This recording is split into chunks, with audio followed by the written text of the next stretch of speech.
Salam sejahtera murid-murid. Perkongsian cikgu kali ini adalah tentang penyuntingan.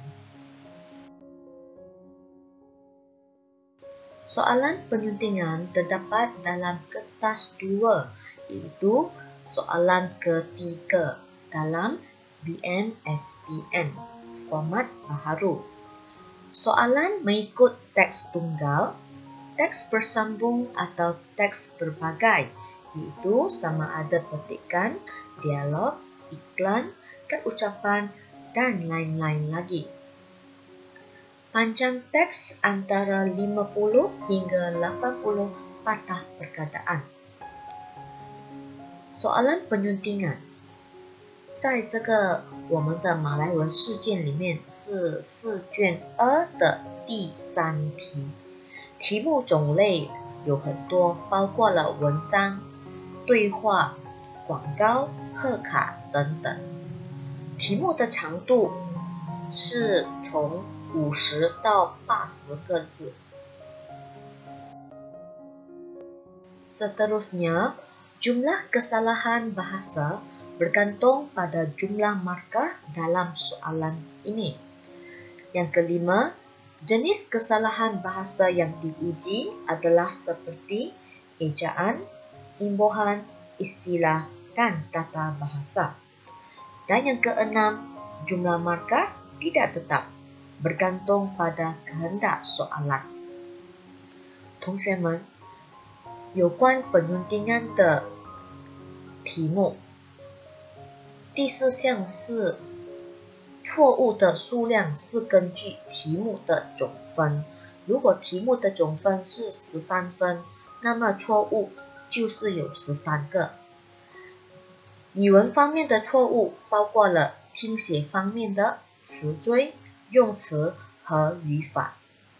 第6项就是题目的总分是不固定的，需看题目指示。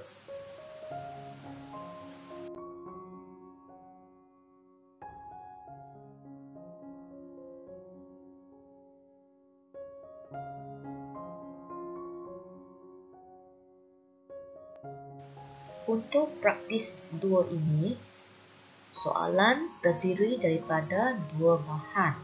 Itu bahan pertama petikan dan bahan kedua iklan.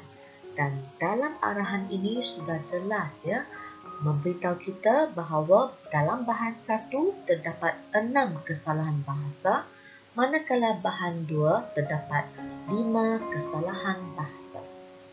同学们，这个第2个练习 practice 2，从这个题目指示和题目这边我们看到，我们的题目是有2个 bahan， 那就是 bahan 1文章和 bahan 2广告。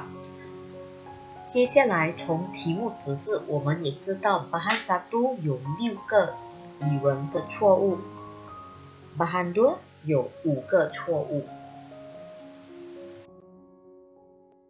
Murid-murid, mari kita cuba jawab soalan praktis 2 ini untuk bahan 1 petikan dahulu ya. Dalam arahan tadi juga dijelaskan kita tidak boleh menyenaraikan lebih daripada 6 kesalahan dan kita tidak perlu menyalin petikan ini semula. Baik. Bahan ini petikan ya, 1 perengan sahaja. Kita perlu membaca setiap ayat, setiap baris ya. Kesalahan pertama di dalam, kerana kita lihat di dalam usaha ya. Kita tidak boleh guna di dalam untuk usaha. Jadi kita guna dalam sahaja. Di dalam untuk tempat, usaha bukan tempat, jadi kita betulkan dengan dalam. Ini ialah kesalahan tata bahasa. Yang kedua, untuk terkenal. Jadi di sini ya, perkataan yang sesuai bukan terkenal lah, ya, bukan terkenal. Kita baca dan kita mesti betulkan kesalahan ini dengan menulis jawapan memperkenalkan. Jadi ini ialah kesalahan imbuhan. Okay? Kita masih lagi menggunakan perkataan kata dasar yang sama, tetapi kita guna imbuhan yang berlainan. Jadi ini kesalahan imbuhan. Kesalahan ketiga, hal ini kerana tidak sesuai ya. Kita mesti tulis yang lengkap, iaitu hal ini dikatakan demikian kerana. Ini kita kategorikan sebagai kesalahan tata bahasa. Untuk makluman, murid-murid tidak perlu menyediakan kolom catatan ya semasa peperiksaan. Ini untuk perbincangan kita supaya murid lebih memahami setiap jenis kesalahan. Seterusnya, kesalahan yang keempat, bekerja. Jadi, untuk kerja, tidak menerima imbuhan ber ya. Kita gunakan be sahaja. Jadi, ini kesalahan imbuhan. Seterusnya, boleh menjatuhkan ilmu. Kita tidak boleh menggunakan perkataan menjatuhkan untuk ilmu ya. Sebaliknya, kita gantikan dengan perkataan menurunkan ilmu. Jadi, ini ialah kesalahan dari segi istilah. Seterusnya, kesalahan yang keenam, perkataan musnah. Permainan tradisional tidak boleh kita gunakan perkataan musnah. Sebaliknya, kita gantikan dengan perkataan lenyap. Itu lebih sesuai ya, lenyap. Jadi, ini juga kesalahan istilah. 同学们，我们先看看 practice 2的第一个 bahan， 那就是petikan 文章。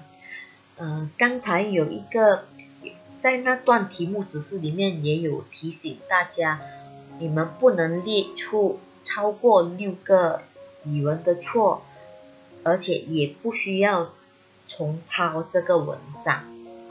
来，我们看看第一个错就是 di dalam。OK， usaha 不是地方，我们不能用 di dalam， 所以我们要写 dalam 才是对的 ，dalam usaha。第二个 untuk terkenal， 这个 terkenal 是出名闻名，这边不是出名或闻名，这个是介绍，所以介绍是 memperkenalkan， 我们要换它的imbuhan， 所以这个是imbuhan错。第三个错是 hal ini kerana， 这个不完整，我们要写完整的。OK， 用在作文也是要写完整的，那就是 hal ini dikatakan demikian kerana， 这个就是我们的语法的错，大bahasa。第四个，这个 bekerja 这个工作，这个 bekerja 它不能接受 ber， 所以我们要写它的imbuhan是 be 罢了，be。接下来第五个，我们看这个字 menjatuhkan ilmu， 这个是讲父母流传下去那个 ilmu， 所以我们不能 menjatuhkan， 我们要写 menurunkan， 这个是用词不当。最后一个 permainan tradisional terus musnah， 这个不能用 musnah， 这个是消逝了，所以我们要用 lenyap， 这个也是我们的用词不当的错。Ya, mari kita lihat bahan 2, yaitu iklan. Dalam iklan ini terdapat 5 kesalahan bahasa dan ini telah dinyatakan dalam arahan soalan tadi ya, 5 kesalahan bahasa dalam bahan 2. Jadi kita teliti setiap perkataan dan inilah jawapannya. Okey, yang pertama perkataan Arial, itu ini nama font ya, nama font. Jadi A haruslah ditulis besar. Jadi ini ialah kesalahan ejaan. Perkataan kedua size, ini ialah ejaan perkataan bahasa Inggeris. Dalam bahasa Melayu size dieja S-A-I-Z. Ini juga kesalahan ejaan. Yang ketiga email. Okey, email yang betul ialah E, tanda sempang dan M-E-L. Juga kesalahan ejaan. Yang keempat ialah asli. Bahawa artikel ialah asli. Asli ialah kata adjektif. Jadi kata adjektif tidak boleh digandingkan dengan ialah. Kita mesti tukar ialah menjadi adalah. Okey, adalah asli baru betul. Ini kesalahan tata bahasa. Yang kelima, perkataan pada. Dihantar pada penerbit lain. Okey, jadi untuk pada ini kita perlu ganti dengan kepada, ya. Dihantar kepada penerbit lain. Kepada merujuk manusia. Jadi penerbit lain ini manusia, ya. Jadi kepada lebih tepat. Ini juga merupakan kesalahan dari segi tata bahasa. Jadi apabila kita campurkan dua kesalahan daripada dua bahan, kita dapat 6 campur 5, itu 11 kesalahan. Jadi markah untuk praktis 2 ini ialah 11 markah。同学们，这个是我们的 practice 2的第二个bahan，那就是广告。从我们的题目指示那边已经知道了，这个广告这个bahan 2有5个错，所以我们要留意每一个字。第一个错是 Arial， 这个 Arial 是那个字体的名称，所以那个 A 一定要大号，所以这个是 ejaan 错。第二个字是 size， 这个 size S-I-Z-E 不是马来文的 ejaan， 所以马来文的 ejaan 是 S-A-I-Z， 这个也是 ejaan 错，所以我们要画格子，把这个错的跟对的写在这样子写，会看得比较清楚。第三是 email，email 也是写错字啊，我们要写马来文的，就是 e 升班一个横，然后写 mel， 这样才对。第四个错是语法的错，那就是 ialah asli， 我们看到 ialah asli 这边 ialah 不适合配这个形容词 asli， 所以我们要把 ialah 改成 adalah， 这样就对了。第五个是 pada penerbit lain， 这个 dihantar pada 是错的，我们要换 dihantar kepada， 因为 penerbit 是这个人，人就是我们要接受这个 kepada 了， kepada 是给人的，所以这个也是语法的错。所以我们把这两个 bahan 的错误加起来，6个加这边的5个，就是我们的11个错，就得到11分，这个就是我们的满分11分。Baiklah murid-murid, mari kita lihat penggunaan kata sendi dalam. Kata sendi dalam digunakan dalam lingkungan yang tidak mempunyai ruang atau jarak fizikal seperti perkara, peristiwa, hal, urusan, bahasa, bidang, masyarakat dan sebagainya. Kata sendi dalam digunakan di hadapan frasa nama abstrak, iaitu frasa nama yang tidak dapat dipegang, disentuh atau dilukis secara fizikal. Contoh, dalam mesyuarat, dalam hal. Seterusnya, frasa sendi di dalam merujuk tempat yang mempunyai ruang ataupun jarak fizikal. Dan di dalam digunakan di hadapan kata nama atau frasa nama konkret, iaitu frasa nama yang dapat dipegang, disentuh dan dilukis secara fizikal. Contoh, di dalam kotak, di dalam bilik.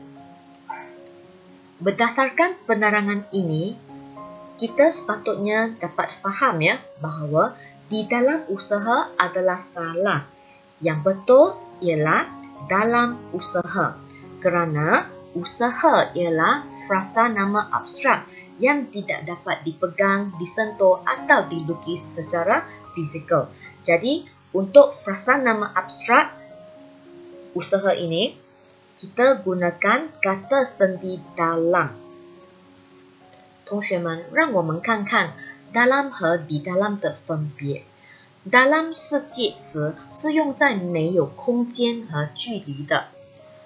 还有 dalam 也用在抽象名词之前，比如说 dalam mesyuarat 是会议 dalam hal。让我们看看 di dalam 是用在有空间和距离的，所以 di dalam 和 dalam 有很大的分别。di dalam 也是用在实在名词之前，就是那个名词我们可以看到、可以摸、可以画出来的。Contoh di dalam kotak 在盒子里面，或者 di dalam bilik 在房间里面。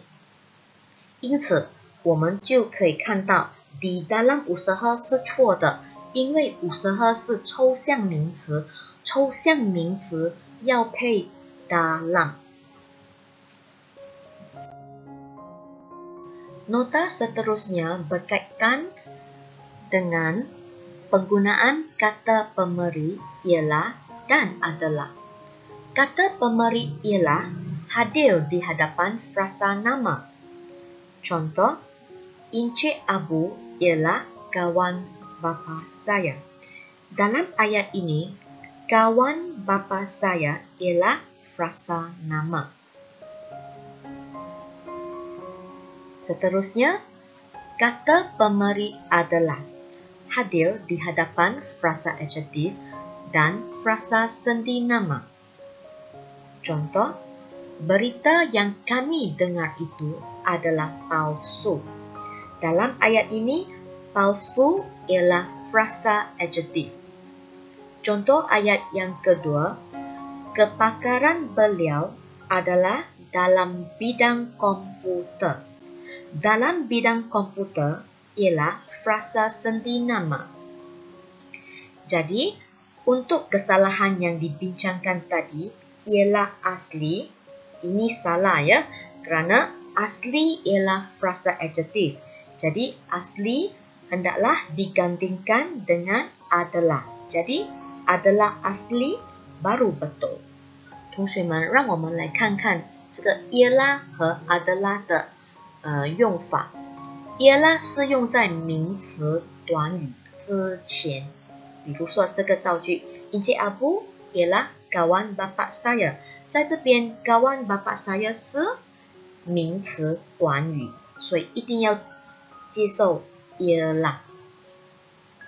adalah 是用在形容词短语和介词短语之前。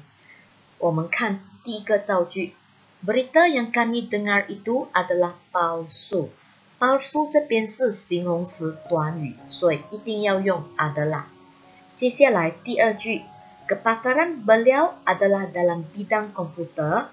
在这边 dalam bidang komputer 是介词短语。为什么讲是介词短语？因为有 dalam 在这边，所以这个介词短语也要接受 adalah。 所以刚才我们在文章中所看到的错误 ialah asli 这个是错的，理由是 asli 是形容词短语，所以这个 asli 一定要配接受 adalah， 所以 adalah asli 才是对的。Murid-murid, nota ketiga adalah tentang penggunaan pada dan kepada, yaitu kata sendi nama. Kita lihat penggunaan pada. Pada digunakan di hadapan kata nama atau frasa nama untuk menunjukkan keterangan waktu dan tempat. Dan pada juga digunakan dalam ungkapan ada pada apabila kita mengaitkan perkara itu dengan manusia atau haiwan. Contoh ayat, bas itu bertolak pada pukul 5 pagi. Ayat kedua, wang itu ada pada ibu. Dan yang ketiga, notis ini ditampal pada papan kenyataan. Penggunaan kepada. Kepada terletak di hadapan kata nama atau frasa nama untuk menyatakan sasaran yang merujuk manusia, haiwan, unsur mujarad, menyatakan pecahan dan menyatakan perubahan keadaan. Contoh ayat, Ali memberitahu berita itu kepada Abu. Ayat kedua, peserta bengkel itu dibahagikan kepada 2 kumpulan. Dan ayat ketiga, keadaan ekonomi berubah kepada tahap yang lebih baik. Berdasarkan penerangan ini, kita dapat maklumat bahawa kesalahan dalam petikan tadi pada penerbit. Pada penerbit adalah salah. Apakah sebabnya? Penerbit ialah manusia. Jadi, apabila manusia, kita seharusnya menggunakan kata sendinama kepada. Jadi, jawapannya kepada penerbit baru betul. 同学们，让我们来看看这个介词 pada 和 kepada 的用法。pada 是用在时间和地点， pada 也用在 ada 的后面。所以在这边我们可以看到，我们的第一个造句是用在时间 pada pukul 5 pagi 是时间。第二是用在人 ada pada ibu， 而第三是用在做动作的地方 pada papan kenyataan。接下来我们看看 kepada。kepada 是用在人物、动物、抽象的因素、分数和变化。我们看看第一个造句，第一个造句是给用在人物的。第二是来表达这个分数 dibahagikan kepada 2 kumpulan， 分成2组。而第三 berubah kepada tahap yang lebih baik， 是一个变化来的 berubah kepada。 从这个讲解我们得到的结论是，根据刚才我们所讨论到的那个文章中的错误 pada penerbit。 同学们要知道 penerbit 是出版商，这个出版商是人，所以不能 pada， 在这边是不能 pada， 我们要写 kepada penerbit。